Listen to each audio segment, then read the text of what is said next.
뇌 수치를 알라. 수치. 에, 콜레스테롤과 병리의 문턱. 의약품 마케팅의 원리는 이성적인 조건이라면 회사는 마케팅의 모든 측면을 관리할 수 있을 것이다. 그러면 손쉽게 새 의약품을 개발한 뒤에 별탈 없이 출시해 사람들의 관심을 사로잡고 적극적인 수용을 이끌어내므로써 곧바로 최대 판매량을 달성할 수 있다. 유감스럽지만 이상 조건은 더 이상 존재하지 않으며 앞으로 존재하지 않을 공산이 크다. 그러므로 의약품 마케팅 회사의 경영자라면 어떤 조건이었든 맞닥뜨린 조건에 순응하면서 통제 가능 부분에 신경 써야 한다. 콜레스테롤이 어떻게 되시나요? 이 질문을 받는다면 어떤 숫자를 대거나 하다못해 어떤 평가 등급이라도 내놓을 가능성이 높다. 당신의 콜레스테롤은 198이다. 당신의 콜레스테롤은 정상이다. 당신의 콜레스테롤은 250이다. 당신의 저밀도 지질 단백질 LDL은 콜레스테롤 비율은 데시리터당 130mg이 넘는다거나 당신에게 나쁜 콜레스테롤이 너무 많이 있다거나 그냥 당신에게 콜레스테롤 문제가 있다고 할 수가 있다.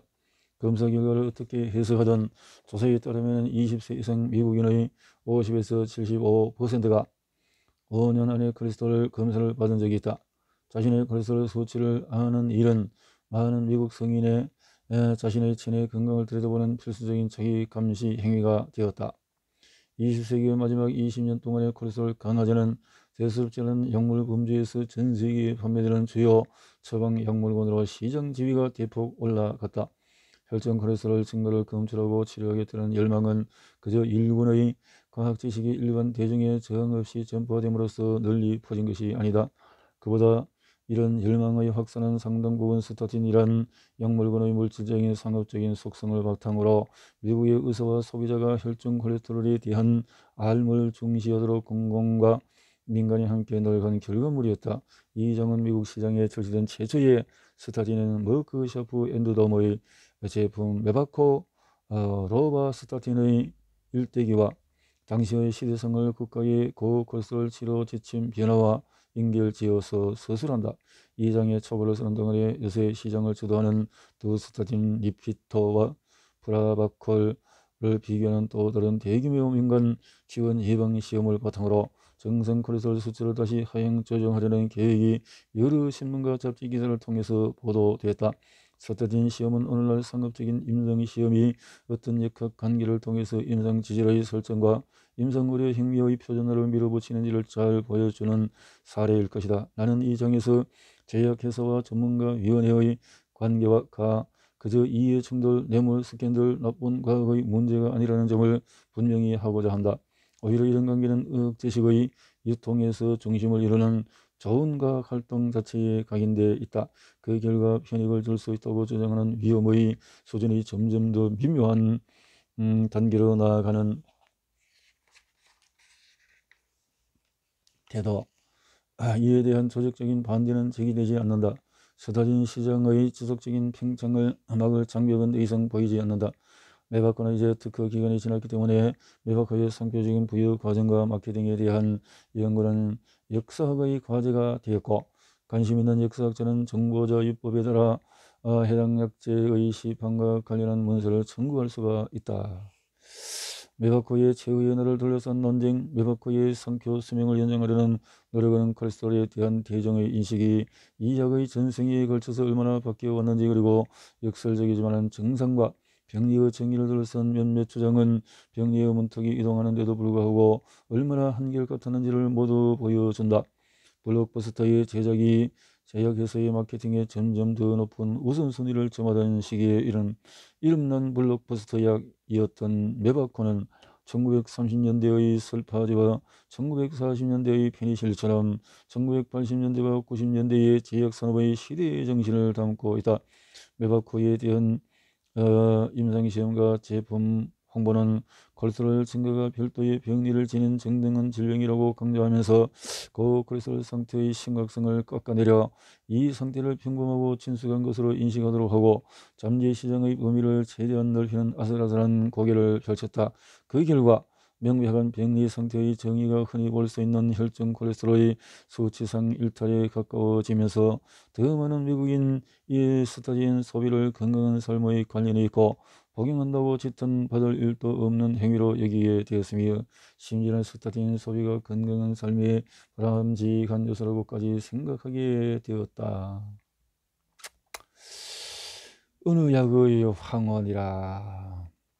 유효한 상표로서 메바코의 일생은 2000년 여름 미국 식품의약국 FDA 부서 대부분이 입주했던 메릴랜드주 록빌 소재 대형 건물 파크론의 한 회의실에서 연방심사위원회가 열며 끝났다. 메바코는 오늘날에도 남아있지만은 거의 눈에 띄지 않는다. 그 공장은 옆면에 MSD라고 찍힌 파란 아락을 계속 제조하고 있으며 의사용 탁상 편라면은 여전히 다른 로바스타틴 복제약과 함께 메바코가 기재되어 있다. 그러나 의학학설이나 대중 잡지에 메바코에 대한 규모 임상시험이나 광고가 실리지 않는다. 제약회사 판매원의 선물 가방에 들어있는 펜이나 탁상 등에 메바코의 이름을 새기지도 않는다. 메바코의 특허는 만료되어서 자연스럽게 저가약의 신분으로 물러났고 개발도상국에서는 치료에 필요 불가결한 약으로 여겨지지만 머크의 상품 목록에서는 그다지 중요하지가 않다. 사실상 메바코의 정원을 고한 파크론 건물의 사건은 보건 의료 시스템이 병든 생명체의 생명유지 장치를 사용하기를 거부한 소극적인 안락사의 일종으로 보는 것이 가장 적절할 것이다. 2000년 6월 메바코는 이미 치명상을 입은 상황이었다. 로바스틴에 대한 20년 동안의 특허가 이번 해에 만료될 예정. 20년 동안이나 엄청난 오랜 기간에 특허 기간이 만료에 예정이다 말이죠. 참.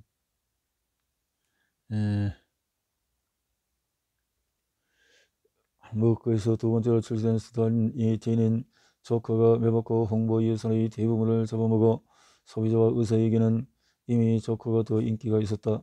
복제약 제조업체는 자세히 로바스타틴을 제조해서 남은 시장을 잠식할 계획을 세우고 있었다.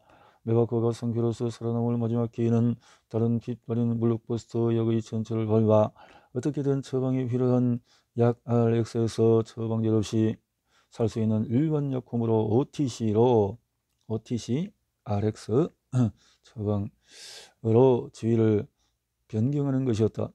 블록버스터라고 부를 수 있는 첫 처방이자 최초로 OTC 전환에 성공한 항궤양제 타가메트처럼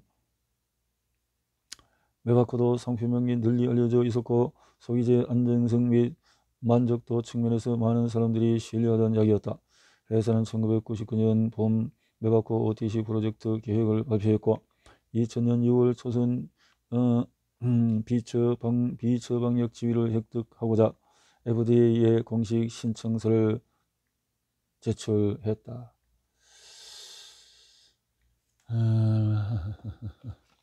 비처방약.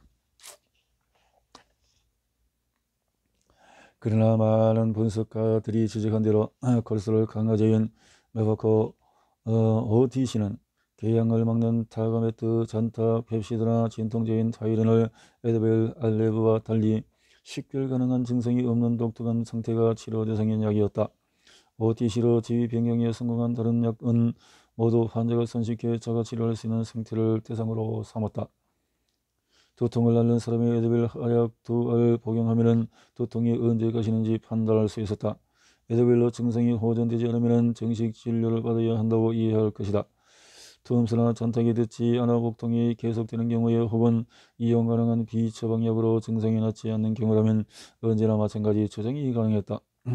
얼마 전이었던 1997년에는 FDA에서 증상이 있고 단기 치료가 필요하며 의료인의 감독과 개입이 없이 치료가 가능하다고 스스로 인식할 수 있는 상태일 때만 OTC 약을 사용할 수 있다고 명시적으로 발표하기도 했다.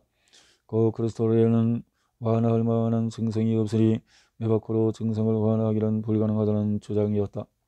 그런데 정말 고콜레스테롤에는 증상이 없을까? 2000년 무렵 일부 메바코 OTC 지지자들은 콜레스테롤이 소비자 대중에 널리 느껴지기 때문에 대체로 증상으로 간주해도 무방하다고 주장했다. 소비자들은 콜레스테롤 수치를 높으면 아프다고 느끼고 콜레스테롤 수 충분히 낮으면 건강하다고 느끼도록 교육을 받았고, 어떤 사람이 고콜레스테롤 진단을 받으면 주관적인 병세를 느끼게 된다고 보고한 연구가 여럿이 나오기 시작했다. 손가락 끝에서 피를 채취해서 콜레스테롤 수치를 확인하는 측정기는 신뢰도가 높고 1990년쯤에는 약국 대부분에서 실행할 수 있었다. 콜레스테롤이 높은 많은 소비자들은 자신의 수치를 염려해서 콜레스테롤 수치를 낮춘다는 건강식과 여타 대안의 의약품을 이미 구입하고 있었다. 레드 이스트 보조체처럼 이 제품 가운데 일부에는 정말로 천연 발효 로바스틴이 들어있었으며 제멋대로 이고 표준화되지 않아서 그렇지 그 양은 머크에서 신청한 메바코 OTC 못지않게 많았다. 머크의 대표가 말한 대로 소비자들이 이미 자신의 콜레스테롤 수치를 확인하고 있고 이 수치를 만족스러운 수준으로 치료하고자 큰 돈을 들인다면 어떤 의미에서 콜레스테롤은 이미 사실상 많은 미국인에게 하나의 증상이 된 셈이었다. FDA는 2000년 7월 13일 메바코 OTC 지위 변경을 주장하는 머크의 변론을 청취하기로 했지만 여기에 많은 관심이 쏠리자 그 몇 주 전 예방용 의약품을 처방약에서 OTC로 지위 변경할 때 현안이 되는 중점 이슈를 재논의하기 위한 공정회 일정도 잡았다. 메릴랜드 주에서 게이더스버그의 홀리데이 인에서 열린 공청회에서는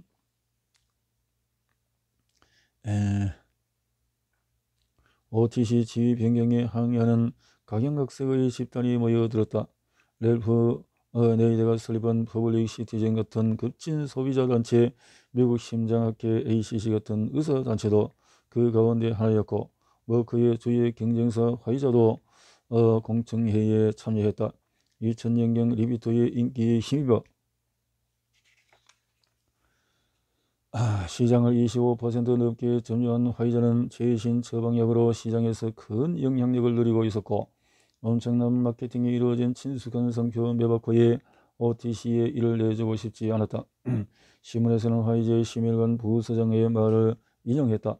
환자가 자신의 수치를 어떻게 확인해서 올바른 목표에 맞춰서 진료할 수 있는지 모르겠습니다. 그는 덧붙였다.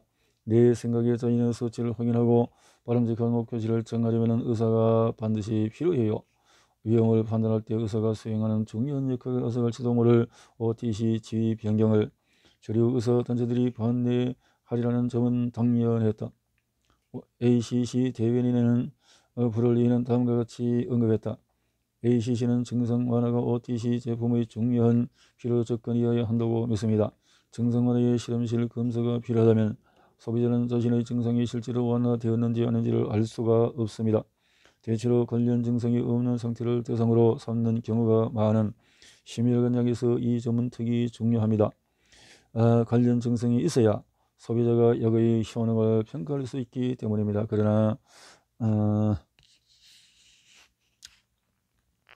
한 FDA 패널은 소비자가 증상을 통해서 콜레스테롤을 가늠할 수 없다는 브롤리의 주장을 즉각 받아치면서 그런 구분이 지나치게 단순하다고 지적했다. 에드, 당신은 증상을 치료하는 것과 징후를 치료하는 것, 이 둘을 명확하게 구분하며 취급한다고 볼 수 있고 그 이유 가운데 한 가지로 환자의 징후가 외부의 도움이 없이 호전되고 있는지 아닌지 환자 스스로 판단할 수 없다는 점을 말하고 있죠. 그러나 확 눈에 띄는 두 영역인 콜레스테롤과 혈압을 보자면 혈압은 대형 슈퍼마켓에 가서 바로 잴 수 있어요. 그게 얼마나 정확한지는 모르겠지만 잴 수는 있고 콜레스테롤에 대해서도 간단한 검사가 가능하거나 곧 그렇게 될 것입니다. 그러므로 이런 신호를 교정하기 위해서 처방이 필요 없는 일반 의약품을 복용한 사람은 관심만 있다면 또 조금만 신경을 쓰면 약이 얼마나 잘 듣는지 알 수가 있습니다. 그의 지지자와 몇몇 소수자 의사단체들은 환자가 신체로 직접 증상을 인식하는지 소비자 기술의 매개를 통해서 인식하는지는 부차적인 문제에 지나지 않는다고 주장했다. 흑인 심장학회와 미주 내과의학협회는 모든 대중이 폭넓은 교육을 통해서 수치를 자신의 것으로 받아들이고 있는데도 오로지 의사만 수치를 이해할 수 있다는 온정주의적이고 모욕적인 가정을 하는 것이야말로 더욱 중대한 오류라고 덧붙였다. 매받고 상표의 수명을 소비자의 세계로 연결하려는 그의 노력은 수포로 돌아갔다. 7월 13일 FDA 자문단은 11대 1로 매받고 OTC 지위 변경을 부결시켰고, 회사는 막판에 특허 기한 추가 연장을 몇 차례 노리다가 끝내 매받고 상표를 계속해서 배타적으로 사용할 수 있으리란 기대를 접었다. 그러나 높은 콜레스테롤 소비자가 스스로 치료할 만큼 증상이 뚜렷한 상태로 보긴 어려웠을지 몰라도 이 논쟁은 그 자체로 의사와 또 대중 모두가 비정상 콜레스테롤 수치를 점차 병리 상태로 간주하게 되는 상황을 드러내 보여준 것이나 다름이 없었다.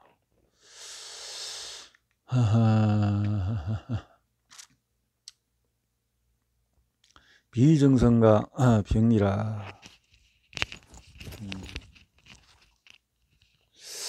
어떤 형태의 고콜레스테롤은 콜레스테롤이라는 단어가 의학사전에 등재되기 전부터 질병 상태로 명확히 서술되었다. 황색종증으로 알려진 병리 상태는 1851년 처음 언급되어 20세기 초 콜레스테롤의 구조가 밝혀지던 당시에 널리 알려져 있었으며, 콜레스테롤 수치가 매우 높아 황색종이라고 부르는 작은 지방질 종양이 피부와 기타 신체 부위에 나타나는 것이 특징이었다. 그러니 황색종은 질병의 병리적인 병변 기반 모델에 정확히 부합하는 고콜레스테롤이었던 셈이다. 황색종, 고콜레스테롤.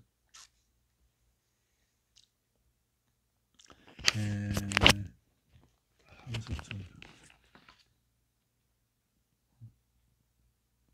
얼굴의 피부에 진한 어떤 저하된 모습의 상태를 어떤 황색종, 끈끈한 얼굴에서 피부에서 기름기가 나오는 그런 상태가 되지 않나 이렇게 생각이 되어지는데, 스타틴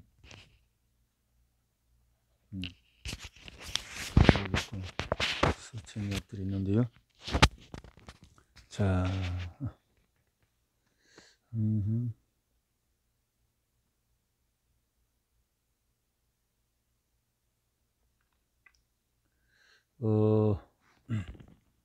황색종 환자가 가족 단위로 한꺼번에 나타나는 점이 관찰되면서 병리 상태로서 고콜레스테롤의 입지는 더욱 굳건해졌다. 이런 일이 일어난다는 말은 황색종이 멘델 법칙대로 단일 유전자에 의해서 발현되는 유전성 대사 장애임을 시사했다. 1955년판 세실러브 의학 교과서에 있는 황색종 항목에서는 다음과 같이 설명했다.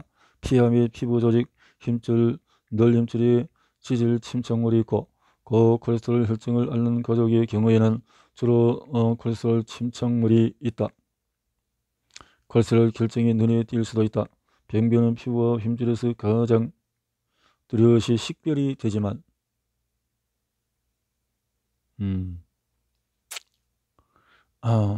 표피 병변과 심장과 동맥 같은 내부 장기 구조에 나타난 병변은 실질적으로 차이가 없다. 황색종의 임상 소견에는 눈꺼풀의 지방과 콜레스테롤이 축적되는 황색 판종, 각막에 콜레스테롤 띠가 생기는 노인환, 특히 손금과 팔꿈치 주름, 젖가슴 아래 접힌 피부에서 납작한 병변이 발견되는 변병 황색종, 좀 더 흔하며 각각 피부와 힘줄에 딱딱한 결절형 침착물이 나타나는 결절성 황색종과 근 황색종이 있었다. 그런 황색종이 있었다라는 거죠. 그 내용이 어디 있을 텐데, 황색종에 대한 것들이 여기 있네. 이렇게 피부에 끈적끈적하고 맑고 생긴 결절성인 황색종이군요. 자, 이렇게 황색종. 1960년대 초가 되면 황색종증을 진단할 때 대사 이상의 유전적인 기원이 원래 황색종증의 증상이었던 황색종 자체보다 더욱 중요해졌다.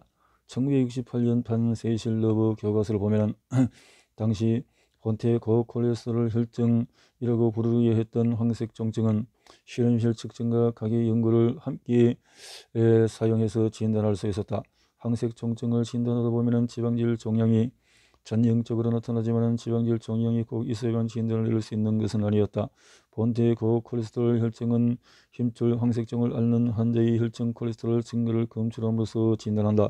이 질병은 황색종의 유무와 상관이 없이 혈중 콜레스테롤 농도가 높으면 고콜레스테롤 혈증과 황색종 등을 앓는 혈종이 있는 사람에게서 나타날 수 있다. 가족에 대한 추가 정보가 없다면 환자의 혈중 콜레스테롤 농도 증가는 진단에 충분한 기반이 되지 않는다. 마지막 문장의 진술대로 본태 고콜레스테롤 혈증이라는 질병과 혈중 콜레스테롤 증가라는 단순한 화학적인 표준은 명확히 구분되었다. 이용 가능한 모든 약제를 사용해서 전제를 치료해야 한다는 점에는 의문의 여지가 없었다. 후자 범주 즉 단순한 혈중 콜레스테롤 증가의 발견도 치료해야 될 대상자이라는 합의는 그 당시만 해도 존재하지는 않았다. 이런 것은 해야 되지만 이런 질병으로 나타났으니까 명백한 병리 상태가 그저 비정상인 상태의 간극은 혈중 고콜레스테롤 상태를 정량하려는 후속 시도를 통해서 재생산되었다. 증상이 나타나는 황색종 환자의 혈중 콜레스테롤 수치를 관찰하는 결과 병리 상태의 기준 수치를 표현하는 일이 가능해졌다. 혈중 콜레스테롤이 400mg 데시리터 이하인 환자에게는 황색종증의 병변이 나타나지 않았기 때문에 콜레스테롤 수치가 400 이상인 콜레스테롤 수치는 증상이 없더라도 병리 상태를 가리키는 속일 수 있었다. 스펙트럼의 한쪽에 이런 병리 상태의 문턱이 있다면 그 반대쪽에는 정상 상태의 문턱이 올 수 있었다. 의사, 역학자, 보험 계리사는 생명보험심사와 병원 실험실에서 나온 자료를 활용해서 일반 인구 집단의 혈중 콜레스테롤 분포를 평균이 대략 195이고 분산과 표준 편차가 알려진 종형 곡선으로 표현했다. 표준 편차의 논리를 따르자면 정상은 평균에서 위아래로 표준 편차 값의 2배 이내에 있는 값들로 규정할 수 있었다. 이렇게 나누면 인구 집단에서 가운데에 있는 95%는 정상으로 그보다 위쪽이나 아래쪽에 벗어나는 5%는 비정상인 극값으로 규정하는 셈이었다. 1950년대와 60년대의 의학 교과서는 이런 계산에 따라서 130에서 260 콜레스테롤 정상 수치로 기재했고 300 이상의 값을 비정상적으로 높은 수치로 간주했다.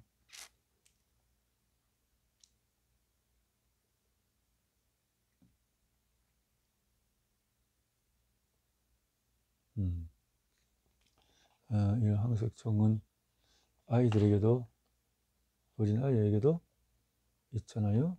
이것이 아주 황색종 이거는 아주 병색이 진하게 보이는 그런 상태의 모습이기 때문에 이러면은 치료를 해야 되겠다 하는 생각이 들 정도의 그런 참 모습들이 보이는 어떤 증상이다라고 생각이 되어지는데요. 저 간질환도 있고 황색종도 있고 이렇게 다양하게 끈적끈적한 이런 참 얼굴에서 이런 게 튀어나온다면은 좀 심각한 것 같은 모습이 드러나 보이는 수준이다라고 생각이 되어지는데 그 어린아이의 끈적끈적했던 그 모습은 그 어디에 자료가 있을 텐데 그 자료가 잘 보이지가 않네. 어디에 있을까? 다음에 찾아지면은 보기로 하고 일단 이거 하나만 그냥 자 이렇게 해서 이제 전부는 아니어도 미국인 집단 대부분의 혈중 콜레스테롤 수치가 과도하게 높을 것으로 예상되기 때문이다. 이용 가능한 자료를 살펴보면은 200에서 230 이상 수치는 저발성 관상동맥 심장질환의 발병 위험 증가와 관련이 있다고 볼 수 있다. 놀랍게도 미국 성인 인구의 약 50%가 여기에 해당한다. 여기에 해당한다. 이 값을 이렇게 정의했기 때문에, 그러나 이것이 또 사실적으로 논쟁의 거리가 있는 것이죠. 협의회의 보고서는 정상 집단의 수치 분포와 미국 인의 수치 분포를 띄워놓고 바람직한 평균값을 이상적인 전 산업 사회 집단의 분포에 가깝도록 왼쪽으로 옮겼다. 이렇게 가치 판단이 개입한 평균값 이동으로 미국인 집단은 정상을 판가름하는 심판에서 병리 현상이 나타나는 현장으로 뒤바뀌었다. 위원회는 보고서에서 상위 2.5%를 비정상으로 정의하는 문턱값 300mg 데시리터 대신 의도적으로 성인 인구 가운데서 상위 25%를 비정상적으로 정의하는 240 데시리터를 새로운 문턱값으로 제시했고, 수치가 300 이상인 경우에는 병리적으로 심각한 고콜레스테롤이라는 이름을 붙였다. 정상 콜레스테롤의 양적 정의 변천과 함께 지질대사 장애의 병리에 대한 질적 정의도 바뀌었다.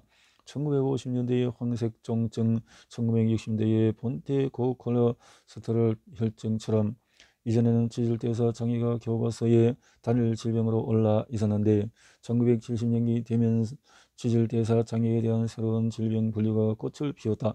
지질대사 장애는 관련된 지질소 분핵에 따라 유형 1에서 1, 2, 3, 4, 5까지 나누고 유전성 장애인지 후천성 장애인지에 따라서 A가 B의 I형으로 세분했다. 정상인 황색증의 존재는 이제 진단에서 나타날 수 있는 형태학적인 항목이 되었다. 진단에서 황색증 대신에 중요한 것은 지질 단백질 상태를 분석하는 일이었다. 이는 대사 이상을 형태학, 조직학, 계통학 대신에 분자 차원에서 표현하는 방법이었다. 특히 유형 2 지질 이상은 명백한 병리 상태와 그저 비정상적인 상태의 구분선을 두고 협상이 벌어지는 주요 현장이 되었다. 왜냐하면 유형 2는 거칠게 번역하자면 별다른 뚜렷한 이상이 없는 병리학적인 고 LDL 콜레스테롤을 의미했기 때문이다. 유전적으로 후대에 전수되는 고콜레스테롤인 유형 2A는 가족성 고콜레스테롤 혈증 또는 FAH로 불리기도 했다. 이 유형은 후대로 전수가 용이한 변이로 등등 이런 것이 있다.